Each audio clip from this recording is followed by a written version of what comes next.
Good evening everyone. Myself Buchanna. Abhi properties YouTube channel like చేయండి, share చేయండి, subscribe చేయండి. Present నేను యాదాద్రి కౌంటీ ప్రాజెక్ట్లో ఉన్నాను. మీరు చూడొచ్చు, ఈ ప్రాజెక్టు హైవేకు దగ్గర ఉంటుందండి, వాకబుల్ డిస్టెన్స్లో ఉంటుంది. జస్ట్ ఒక 40 మీటర్ డిస్టెన్స్లో ఉంటుంది. సో ఇక్కడ మేము ఏం చేస్తున్నామంటే గ్రాండ్ ఎంట్రన్స్ ఆర్చ్ కావచ్చు, కంపౌండ్ వాళ్ళు, 24/7 security, drip irrigation, fruit plantation and 30 feet road, wide road ఇస్తున్నాము. తర్వాత weekend home and cottage facility ఇస్తున్నాము, electricity, clear title and spot registration.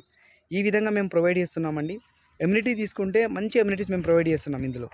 ఇందులో వచ్చేసి సర్వే నెంబర్ 25లో 25(1), 25(2) ఉంటుందండి. ఇందులో 7 ఎకరాస్ ప్రాజెక్ట్ మొత్తం. ఈ 7 ఎకరాస్ ప్రాజెక్ట్ వచ్చేసి మనకు డెవలప్మెంట్ ఫాస్ట్గా జరుగుతుంది. ఇందులో మీకు 1 గుంట, 2 గుంటలు, 4 గుంటలు, 8 గుంటలు మేము ప్రొవైడ్ చేసాము. 1 గుంట వచ్చేసి జస్ట్ ఒక 7,86,000కి మేము ప్రొవైడ్ చేస్తున్నాం. మీరు మా ప్రాపర్టీ చూద్దామనుకుంటే మా ఛానల్ అప్రోచ్ అవ్వచ్చండి. మేము హోమ్ సర్వీస్ ఇస్తాం. Thank you.